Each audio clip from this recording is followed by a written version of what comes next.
You're listening to Housecast, the official Lowerhouse Cricket Club podcast. Shout out to our sponsors Spoonful of Sweets, Virtual Food Service, Milltown Pies and Rexel. Up the house. Hello everybody and welcome to the Housecast, Lowerhouse Cricket Club, a special edition for two reasons. One, we're casting when we've got beat, and two, we're going to preview the WORSLEY Cup final on Sunday. So we few and far between with our host today, but I think we might get another one or two coming on. But so far, it's me and Joe Martin. Hey, Joe, how are you doing? I'm all right, thanks, Jez. I will tell you a funny story about that, actually, when you said we're casting despite losing at the weekend. Yeah. I was, as I'd gone in, I went into bat on Sunday. Right. And I'd actually started okay. I'd got a couple of runs and then 8 to 4. Yeah. And then I got on, and then Paddy got a single, so I was on strike. And just as I'd made my card, got into my setup. Baz asked the Berts behind stumps, "Wonder if we'll hear a podcast this week," as we were 150 for 9. Well, I'm not sure who Berts is, but I know Barrett. Well, there you go, Barrett. We're casting, and we've only got 45 minutes tonight, but we will be talking about the Burnley win on Sunday, and obviously extremely well deserved win it was. So, Joe, let's crack on. I think we might get Dooch to come on. We've got someone who's listening to us who's on mute at the moment. Adam, do you want to say hello? No. Yeah, I will say hello. Right, yeah. Sorry about that. I do have a crying baby with me as well, so apologies if you hear that in the background. It's not child. Oh, bless. So you're out walking, little Felix, getting to sleep? Yeah, he's not the best at sleeping at the minute, so a nice little nightly walk sorts him out. Oh, that's good. That's good. So for the listeners' benefit, that's Adam Hope. He does a lot of the background, the analytical work, and the publishing of the podcast. Joe helps out Joe Martin a lot with the editing, etc. But between them both, they're the ones of the heartbeat of the podcast. So thanks, Adam. Without further ado, Joe, let's go into the weekend's game, the defeat at Burnley. I'll try and describe it in one paragraph for what I saw. They beat us in every discipline. We weren't really at our best, but I think that the way certainly the opening batter, Bedford, who got the ton, battered really well. You know, it was almost faultless. They then managed to sneak that score up, which were clearly not chaseable, as it turns out. And then I thought they bowled extremely well. Is that half decent summary? That's a pretty fair assessment, Jez. Yeah.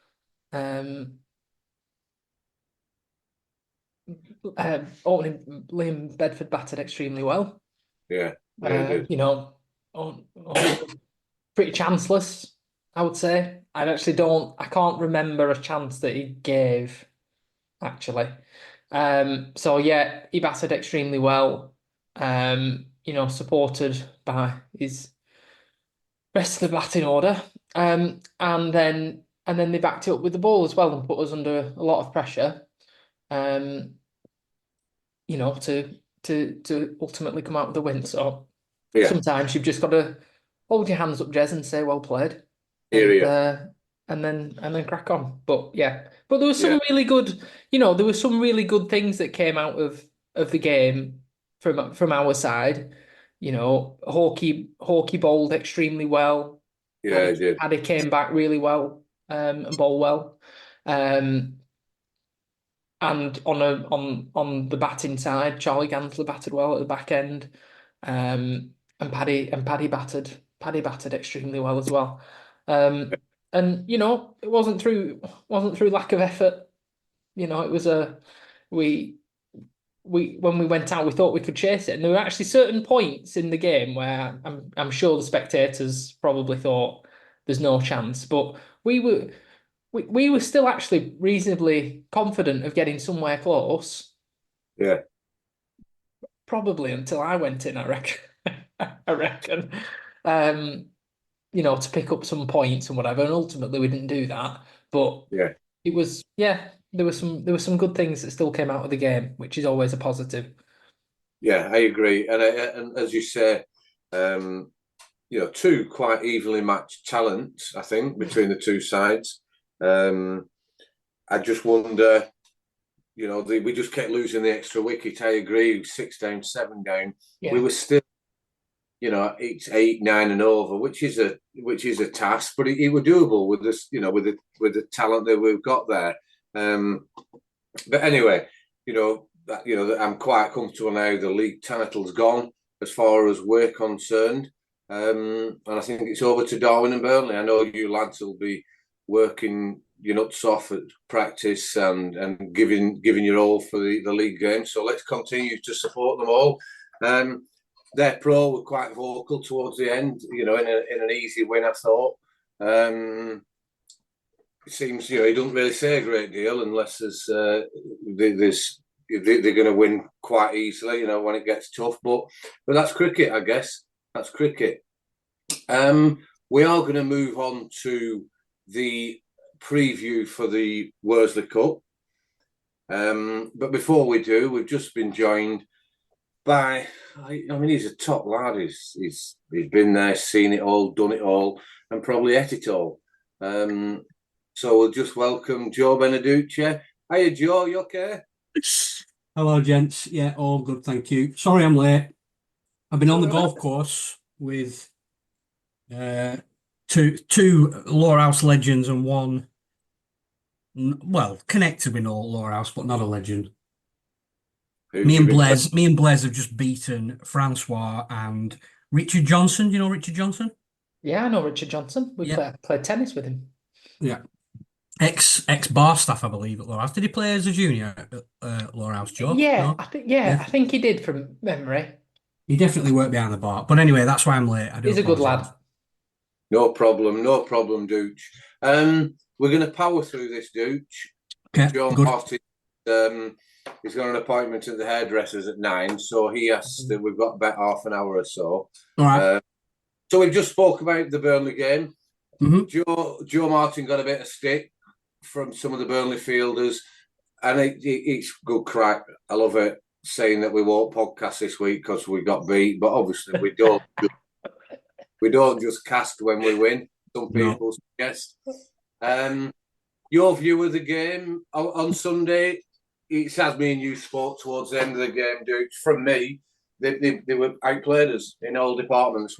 Have you anything to add to that? No, I would agree with that, and I spoke to Ben this week, and he pretty much agreed with that. He felt we were thoroughly second best. We let them get off to a bit of a flyer, not a huge one, but a bit of one, and we were pretty much behind the game from that point onwards. I think I said to you at half time, I was worried at half time. Having seen a couple of the dismissals, Ockies and Liam Bedford's, I was worried that was a lot of runs on a pitch that looked like it had a couple of demons in it. Maybe not demons, but certainly a bit of assistance. And we just never really were. We never really were up in the game in the second innings, were we? So yeah, we move on. We got outplayed. We've got no complaints, and we move on. Exactly, and I think 100%. We great us fans and people who are connected to the club. For the listeners' benefit, Duke said exactly that at half time. He said, I think that this pitch is starting to change a little bit, and they've probably battered better than we gave them credit for early on, because Johnny Whitehead and Ben came out, and I'm thinking they're going to do the classic straight drives, 4, 5 and over for the first 10, but they struggled on it. So Duke, your assessment was perfect. Let's move on. Sunday, the 98th Worsley Cup final down at Lowerhouse. Lowerhouse versus Todmorden. People who listen to this, we're going to get the podcast out tomorrow, which is the the Thursday before the final. There are tickets available. I think we're over 1,500 sold already. So it's going to be a great atmosphere. Lots and lots of people there, lots of tents, and a great spectacle for the Lancashire League. The weather's forecast changed a little bit, and it looks to be improving as the week goes on. So Joe Martin, I'll come to you first. What's the players' not attitude? What's the feeling? How's the squad planning and prepping for the build up to the game on Sunday? In the finer details, Jez, obviously I'm not involved in those. But generally it's been the same atmosphere that we've had all year, which has been immensely positive. We know that we are a good team. The league table shows that, and the fact we're in the final shows that as well. So it's just a case of seeing what we can do. Yeah, right. Thanks for that, Joe. So the prep will be up there. There'll be plenty of training. We've been prepping and training. Yeah, absolutely. Yeah, and the way the pro was on the podcast, people who haven't listened to it, go back and have a listen to that. It's an absolute treat of a podcast. Go on, Joe. I was speaking to a Lowerhouse legend tonight who said he'd listened to it, and he said that it was excellent to listen to. Really brilliant insight, and you wouldn't expect it. So, yeah. Who was that, Joe? Who was the legend? Haggers. What a guy. Yeah, we had an hour with Haggers on Sunday, didn't we, Jez? We did. He came around, and why I feel a bit under pressure now with 32 minutes left, but we have to tell. Haggers was sat with Joe, myself, and a few others, and it was quite bizarre. I have to tell this story. We were sat very close to the Burnley Cricket Club frog box. For those who don't know, the frog box is the stream that most clubs have that allow the game to be shown on YouTube. It's shown live. It's a fantastic innovation over the last few years that you can watch it. But unbeknown to us, there was a microphone that was live on the frog box. After about 15 overs, I was aware of it, and I told a few of the people who were sat with me names. I'm going to not name them to protect them. Just be careful what you say, because it would be broadcast and it is recordable and people can download it, etc. One of the first incidents was one of our top spectators, and the loveliest bloke going, Father Brian, got a right telling off from one of the Burnley Cricket Club fans. I'll not go any further with it, but he got a proper telling off, and that is on the frog box. And then there was a little bit of banter from a few people who were sat around. And thanks very much to Peter Holden, a Burnley Cricket Club committee or organizer, and his wife. They walked all the way around from the bar area right to the sight screen to tell us that Mick Binns had rang the club's landline to tell them, just watch out, because there's loads of Lowerhouse fans sat next to the frog box and we can hear everything they're saying. So Haggers comes along and he starts talking about the tale when he burnt his face at the 2004 WORSLEY Cup final with the Sambuca challenge. So if anyone's bored, go and have a listen. So we'll move on to, that's Haggers. That's a legend that is Haggers from Lowerhouse. So we're currently third in the league, playing fifth in the league. I think equally matched. If there was a bookmaker that wanted to give price, I would suggest we're just slight favourites. What's your thoughts, Joe, on the professional, Todd's professional, who is he's having a good year. Ed Moore, over 500, nearly 600 runs, over 50. What's your thoughts about their pro? Yeah, very good player, obviously. And very capable of scoring high volumes of runs. And it's, up to us to put plans in place to mitigate that and restrict his play essentially. So let's see whether we can. But yeah, very good player. Yeah, good pro. Yeah, and he's, like I said, he's up, getting towards 52, averaging 52 almost within the league. Very similar run ratio to Dan, our pro. But then you look at our two leading amateurs, Johnny White at 659 at 50, and Ben at 524 at 32. So, two great players there that we do rely on. Do you think we're relying on them too much this year? And if we don't get that start, like for example on Sunday, that we feel then a little bit vulnerable? Possibly, but I think that's more of a product of how good them two are rather than weaknesses elsewhere. I think when you've got two such dominant players at the top, and then you follow that up with Francois at 3, I don't think you can help but get a little reliant on them just because they are so good. You've got 3 of the best amateur players in the league who happen to be our 1, 2, and 3.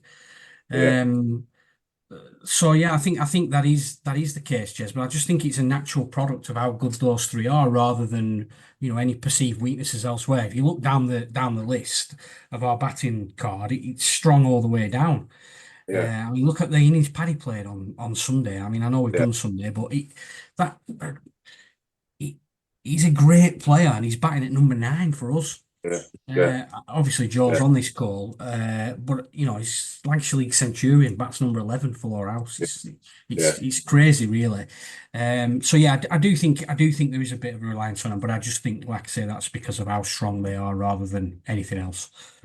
No, it's a good point, and I suppose that is where, and I hope some of our players are listening to this as well. It's just a thought that don't just rely on those 2. If one of them fails, then take the responsibility and take on the role of, right, well, I will do this and I will push it forward. But you're 100% right. Paddy's, the way he's batting, he's phenomenal to have him there. And it must be a real headache for Ben as to, whether he's going to move any order around. I mean, Charlie Gansler looks great when he came and he hits the ball so well. Tom Walker plays, and Henry's going through a bit of a lean time, but he's still a fantastic left-hander that comes out. He's 225 runs, at nearly 20. So, and as you said, Francois, what a player, what a great attribute he is to the club.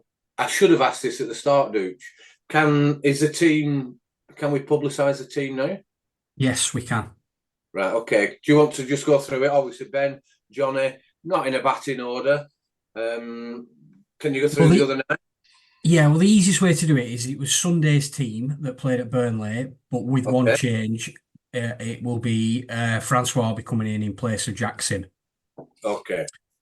So Jack's just missed out there a little bit. He hasn't got the runs he maybe should have. He certainly is capable of, but they're all high pressure games that we're playing in now because we're top of the league, or we're fighting for top of the league.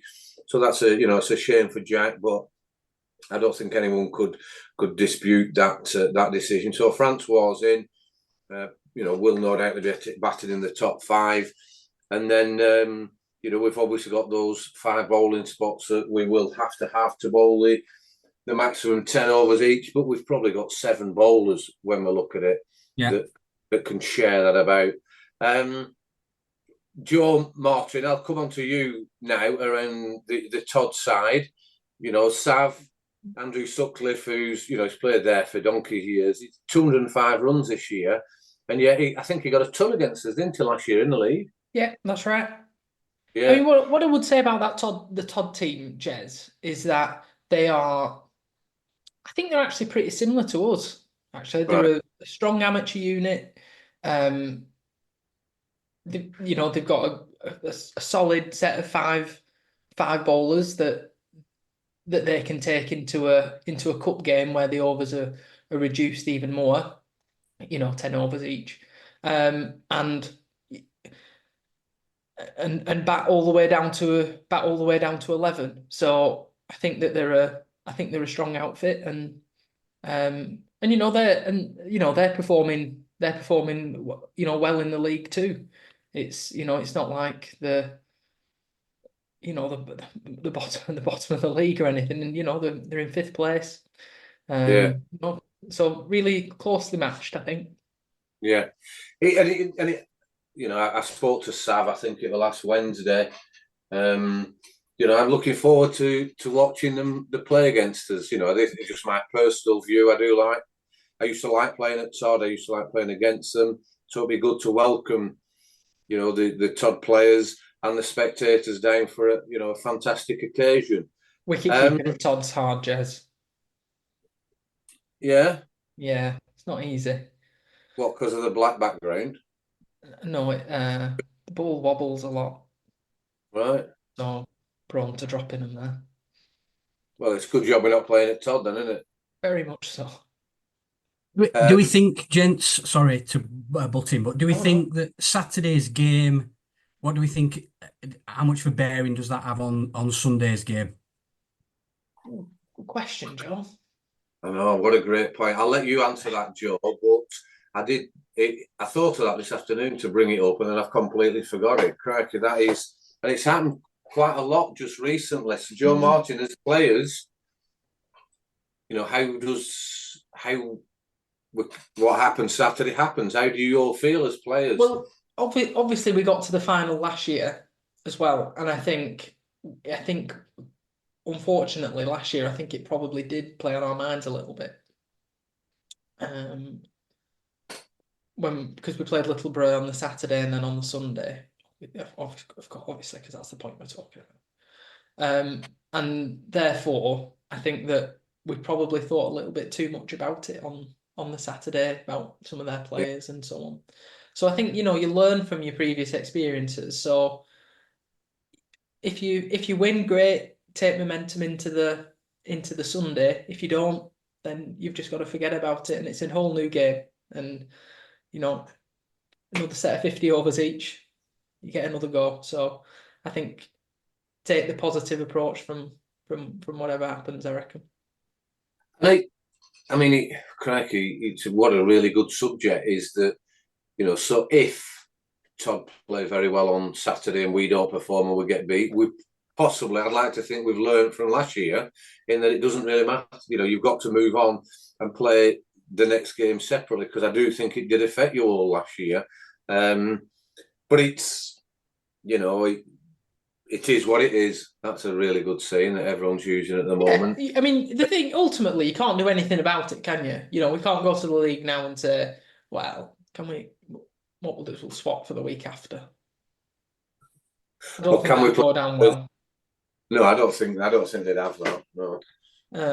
So yeah, you just take it as it comes, and yeah, that's a wonderful point to make. And yeah, so not a lot is the answer, basically. That what you're trying to tell me. There's not a huge bearing then. If we get stuffed, we're going to put it out of our mind and forget about it. If we win, we're going to take the positives and go and win again. Yeah. Wow. Okay. That sounds good. That sounds the way to look at it. It's interesting. Adam did some stat work for me today, and it worked out. We the first time we played Todd in the Cup was in 1922, and it finished in a tie. Oh, do you get any wickets, Jez?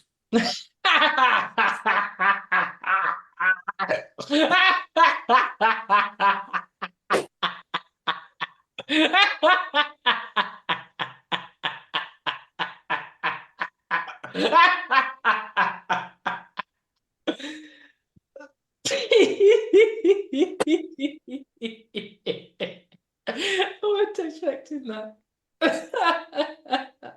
Oh, lovely. Have you finished? Fantastic. Yeah, I finished, yeah. Right, thanks for that. It was 102 years ago that occurred, and it finished in a tie, and they had a replay a month later, and Lowerhouse won it. Wow. And I got 28 not out in that game, dude.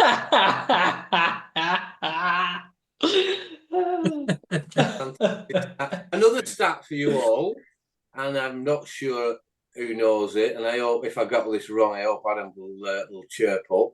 Tomorrow is 20 years to the day when we won our first Worsley Cup. Really? Correct. Yeah. Wow, amazing. Is that Adam? Yeah. Yeah, it is. Yeah. I've got a sliding doors moment for you about that game, Jez. Go on. Right. Well, obviously, we've had a bit of a return recently of a former Lowerhouse wicketkeeper, Andrew Chippendale, who's back in the fold watching us, and he's obviously been on the podcast. He played his last game for the cricket club in 2003. Yeah. What would have happened if he'd have stuck around the following year and played?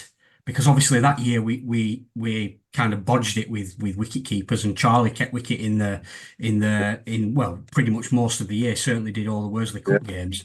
But if Chippy would have been around, we would have definitely played Chippy as wicket keeper. Charlie would still have been in the side. So that means somebody would have had to miss out of the 11 that played in the final in 2004. Now, I've been back and had a look at some of the cards. Obviously, our current captain was a baby at the time, a wee slip of a lad, but he turned the final on its head when he ran out Barry Knowles, who was flying. I don't think he would have played. Butterfly I don't think he would have been in the that, side. If Chippy had stuck around for 2004, I don't think Ben would have played in the final. But also, would Chippy have caught out their pro with his knees? If Chippy had probably caught it in the middle of his gloves like he did most other things. But I looked at the side. There's only probably me and Ben who could probably have missed out from that game. But I was vice captain. I played every single game that year. I don't think I'd have missed out. I think it would have been Ben. Yeah, I do. Who knows what would have happened? Who knows? When you look back on it and you think of it, in that vein, then who knows what would have happened? But then I suppose, would he have brought Ben on that early? Could he have left, us bowlers to carry on bowling? We don't know, but it's a good conversation starter for some of the spectators. Maybe they could put it on X and give their views around how that would have gone. But yeah, Chippy would definitely have played. You're right. But 20 years, crikey. How old would you have been then, Dooch? 25. 25. I was 15. And Joe Martin were walking around selling CDs at about age of 7.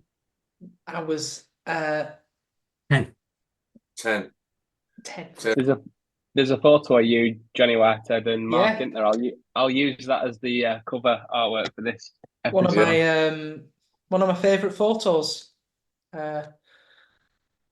Jez, what's your memories like of the day? I know we've done it to death, but just briefly, how vivid are they, and what's your like? I remember it really quite well. I remember. Yeah. I mean, I know we've got video footage, so that does jog the memory.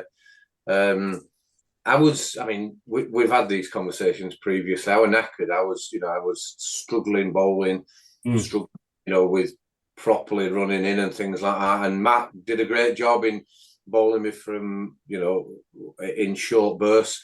Obviously, I remember getting their pro out, and it was a real shock because he was a really top batter, Mustabar, and it was a crap ball, and he should have hit it for 4 through point, nipped it, like Adam says, right into Charlie's gut.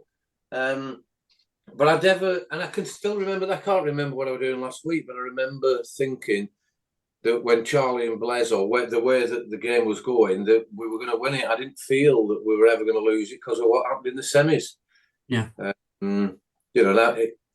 thought it was a fate thing that was going to happen at that time, and and then the club moves on, and hopefully they go upward, and they clearly have gone upwards for the way that the team have gone in the last 20 years. Because that's interesting, really. Adam sent out some stats today about some of our players on Sunday will have played in 5 Worsley Cup finals. In 20 years. So I think it might be 6 actually, Jez. All right. 2004, 2012, 2018, 2021, 2023. Next year. This year. What? This weekend. Yeah, you're right. So they played in 6, which is a lot. It's a lot, isn't it, really? Over quite a relatively short period of time. Is that just Charlie and Paddy? No, Charlie and Ben. I mean, Charlie and Ben. Charlie and Ben. Yeah. Charlie, Ben, and Blaise have played in 5. Yeah. Yeah. Obviously, Paddy didn't play at church, did he? No. Well, let's not discuss. Or in 2004 because it were only a baby. Yeah. But yeah, so that's 6. 6 finals. God willing that those 2 lads will be playing on Sunday and in the last 20 years. So it is a fantastic achievement from all, as we've said so many times, all the juniors that have come through and the spectators are there. What we're thinking between us, I'm not sure who I'm asking this question to, so any of you just chip in. The crowd, it's obviously going to be busy. I think the weather's looking quite a bit better. Last year against Littleborough were a bit of a nuisance because we were on and off. I'm expecting a great atmosphere.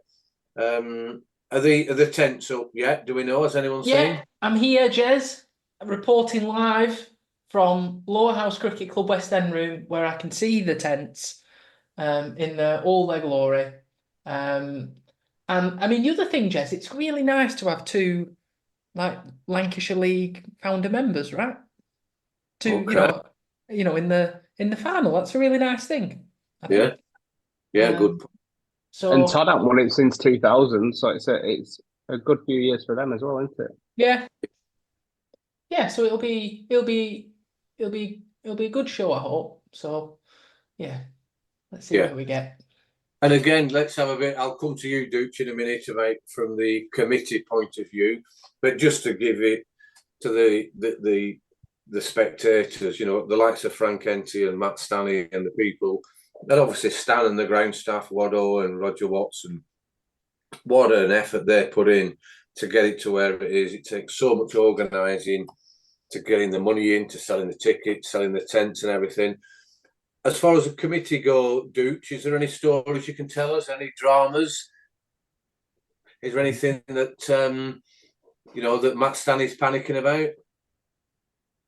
I'm not aware of anything, Jez. I would imagine he's got everything under control, as usual. He's a bit of a all pro at these things now. I'm sure he's got it all under control.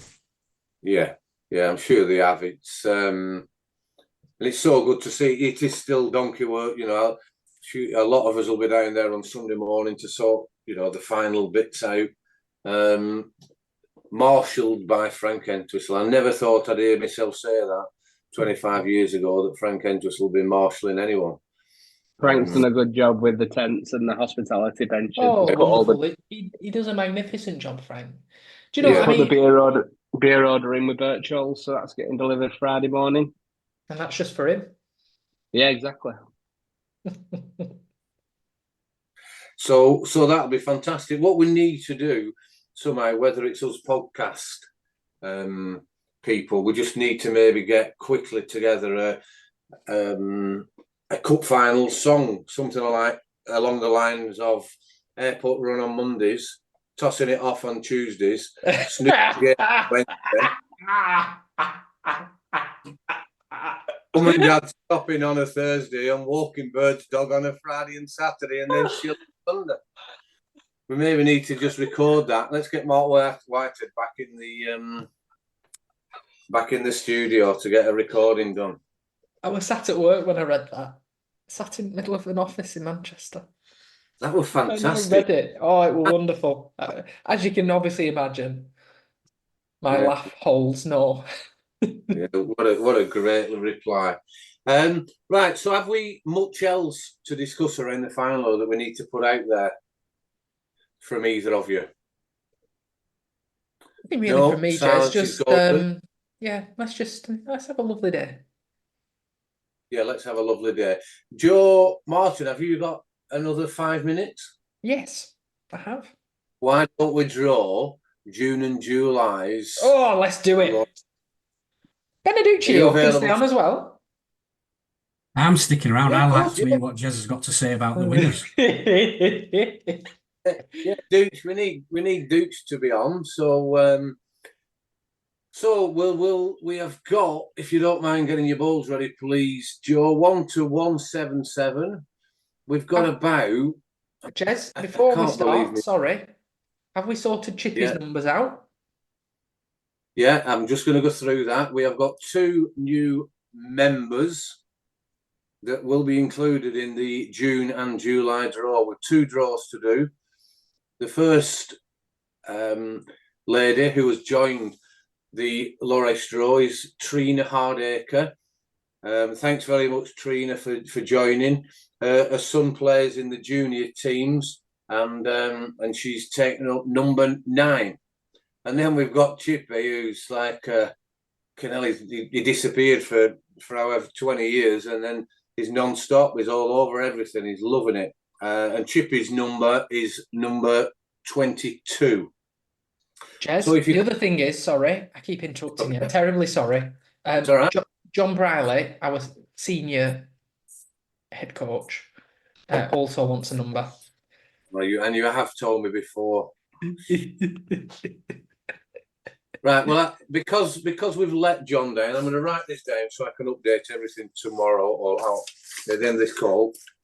John, as a bonus for wanting to be in, will be number 27. Oh, nice. John Briley. So that is a free number. And John, thanks very much for inquiring. I wanted to join, and I'm really sorry. It's down to me for not getting back to you. But I will do. Jez, you're very busy. Busy chap. No, not busy enough to sort this out. See, I'm a little bit busy at the moment, pinching my tomatoes out. We're not allowed any more gardening chat, Jez. We've been told. Oh, we got bollocked, didn't we? So there's about 15, 23 numbers in that 1 to 177.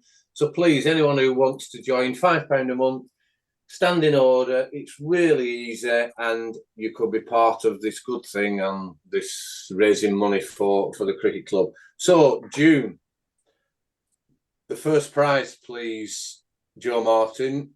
Shake up your balls and give me a number who's won £100.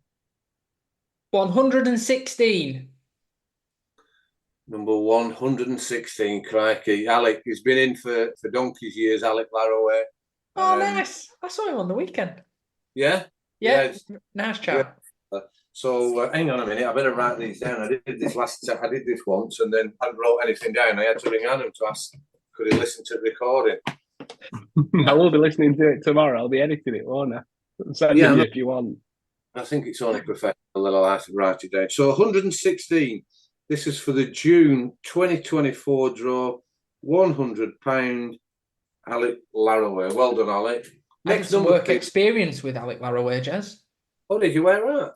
He was in charge of a neuropsychology rehabilitation unit, and I went and observed for a day. Very nice man. What did you watch? Well, sessions and stuff, but you know. Can you describe them?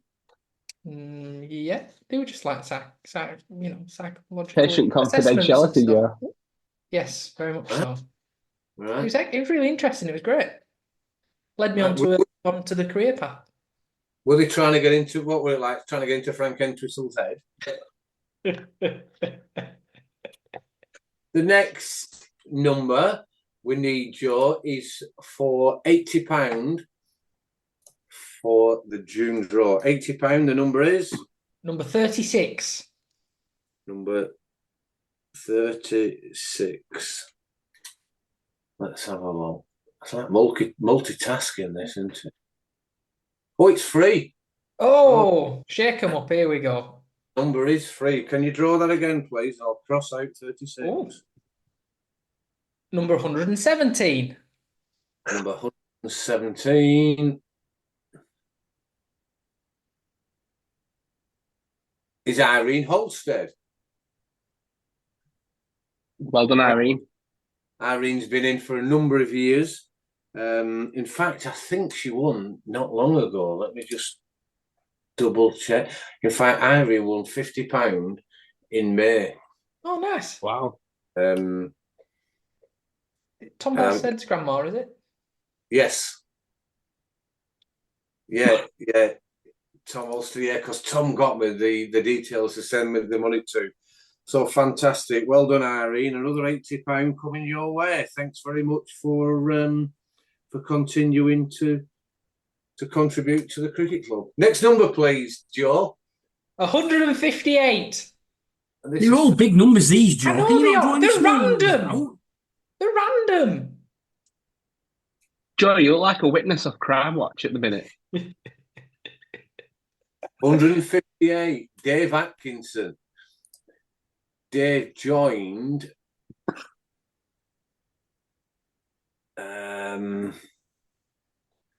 See, that's rare. I haven't got the date he joined, but he's been in a long time. He has, Dave.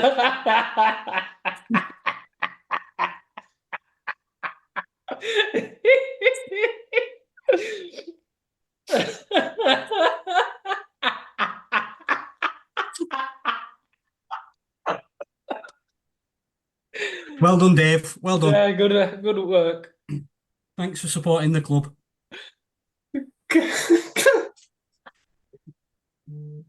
The next number for £50, please, Joe. The last one in June. Number 46. Number 46. Let's scroll up. Use my mouse to scroll up. Oh, you're joking me head off. Well, no one knows who this is. Tony Woodworth. Hey! Well done, Tony. Well done, Tony. Tony Woodworth, the chair of the Lancashire League. I need to say no more. He's done so much in his life. Played for Burnley Football Club as a professional footballer. Played for Lowerhouse Cricket Club first team for half a dozen games, and once ate the entire contents of Todd Road Chippy. Him and Matt sat at the counter after a night out and continually kept ordering pies and fishes and chips and all sorts of different things. So thanks very much, Joe. We will move now to July, which is the first prize is £100, please. If you can draw a number, put those 4 numbers back in though. Yeah, the back in. Okay. Number 49. Number 49. Jack Sim. Oh, Simmy, they win all the time, the Sims, don't they? Yeah, they have done it. It's great. They've been in for 2 or 3 years of the 2 Simmies, and it's an interesting story. I don't know if I've told you before, but we're always mithering people to join and certainly getting the players in. And Jack and Danny Sim. And I think it was Angela, the mum, that managed to pay for their the standing order. And every time they win, she always asks, "Can you not send me half the winnings?" But no, it's got to the person who's in there. So well done, Simmer. £100. It's great to have Jack and Danny in, isn't it, Jez?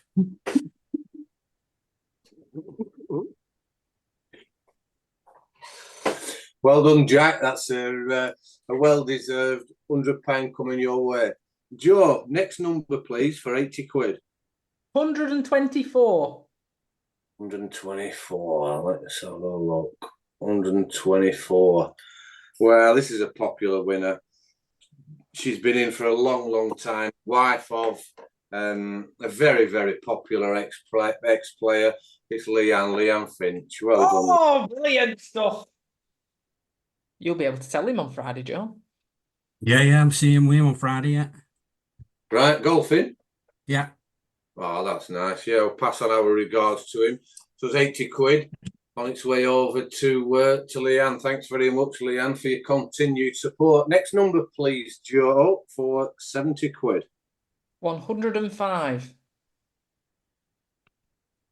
105. Jenny Monk, well done, Jenny. Jenny nice. won. Lovely stuff. In 2023. Let me just get back to confirm how long Jenny's been in. Her sons play at the club. Yeah, that's it. Yeah, yeah. Last one. Yeah, sons are part of the junior section. It was Stan who managed to get the parents to join. So thanks very much, Jenny. Ollie had a fiver for the threes of the fours the other week. Right. Oh, brilliant. Yeah. No, that's great work. Thanks for supporting us, Jenny. And the last one in this draw, please, Joe Martin, and it is for 50 quid. Number 89. Number 89. Let's have a look to you, number 89. Well, we've had Tony Woodworth be pulled out. This lad is probably the only lad within the whole of the 100 Club or the Lowerhouse Draw that's more of a legend than Tony Woodworth. It's Chris Blazard. Oh, lovely stuff. Well done, Chris. Well done. Good work. I mean, I do have 2 or 3 bank accounts for Chris, so I'll have to contact him. There's one in Switzerland. There's one in the Isle of Wight and one in the Isle of Man. So I'll just have to have a think of where he wants me to send it to. So thanks very much, Joe, for sorting the numbers out for us. If anyone wants to join, it's really popular, as you can see. It's a really good laugh, and it does raise valuable funds. 60% back in prize money, 40% back to the club, some to the juniors, some to the coaches, and all sorts of work that goes on around the club. So please, if you can, support it. Get in touch with me or anyone else, any other committee members, or anyone from Housecast. So before we, Joe Martin's got to get off to get his hair done at Trudy's Hairdressers on Courclough Lane. So whilst we wrap it all up, Joe Martin, anything else you want to say before the final? No. Thank you. Duke, anything you want to say? Looking forward to Sunday. See you all there. Are we still planning on doing some on-the-spot recordings, Jez, do you think, or will that just depend on how it goes? Yeah, I mean, let's have 2 minutes with regard to that. If people remember last year, we had a full organised recording throughout the whole game. Dooch and myself took hours planning it all with different commentators. We had probably 12 in the commentary team, starting at 1 o'clock. I think me and Matt went on first, and then it was like Matt went off at 1:30 and Dooch had come on, and I'd do till 1:45 with Dooch, and then someone else had come on at 1:45, and we got it all planned out. It got to 2:05, and there were no one sober enough to come and talk on the commentary. So unfortunately, it probably died a bit of a death, and also with the weather. So in answer to your question, Dooch, no, we're not doing it this year for the whole game. If anyone wants to go back and listen on YouTube, I think it's still on, Adam, is it? It is still on YouTube, yeah, and we've got the audio. Obviously, some of it is not necessarily fit for a full podcast episode, but we might edit that at some point in the future, maybe over the winter, and get that out. I think it'd be good maybe to get some snippets. I might be walking around and have a few chats with people if they're up for it. But if you want to put your 2 pence in, just give me Jez or Joe a shout, probably. Yeah, brilliant. So that's what. And Dooch, we'll see how the game goes. I would need Adam with us to work out how we're going to do it, because it's not that easy. We just have to do it with a mobile phone as opposed to all the setup we had last year. But if, maybe the last 5 overs of the first innings, and then, the last, at the end of the game we could do. Is that possible, Adam? Yeah, well, I'm in tent number 8. And like I did when everyone were abroad in 2018, I might live stream the last bit if it's getting exciting. So we'll see.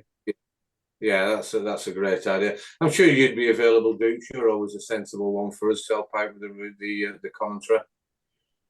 Yeah, I'll definitely be around. Yeah. Yeah, that'd be good. I think last year the ones that properly let us down, Paul Stansfield, couldn't find him at 2:30. He was he'd gone AWOL, drinking too much. Jonathan Elm, a proper disgrace. Matto he fell off the stool as he was commentating. So we'll do. Dave Gardner were trying to find his underpants. Yeah, so trying to hide him. So we'll do our best. So thanks very much, Dooch. from me, yeah, everyone, just get down, have a really good time. Let's all relax and make sure we enjoy it and make sure that everyone else enjoys it who's around you. Plenty of tents there, plenty of fun. So enjoy that. Adam, last words from you? A couple of things. Obviously, really looking forward to Sunday. It'd be good to see everyone and obviously just celebrate the day. But obviously, what we started on with Barrett having a word about the podcast big game, it'd be good to hear if any other players during the season want to have a chat with Joe about it. I know we've got a couple of closet houses looking at our SoundCloud stats. Peter Didge listened to us 40 times. So there's obviously some people out there that like to listen to what we put out there. So feel free to give Joe a shout mid-game if you want to comment anything. Yeah, here. Thanks very much for that. Right, we'll close this episode. Nice and sharp, that, and all to the point. So thanks everyone for listening. Don't forget, subscribe to get the early episodes before everyone else does. And thanks to the sponsors for helping us make this happen. They've been with us for 2 or 3 years now. The sponsors will be on at the start of this. And I'm sure Adam can put them on at the end if you can support them. So thanks everyone for listening and catch up with you soon. Goodbye.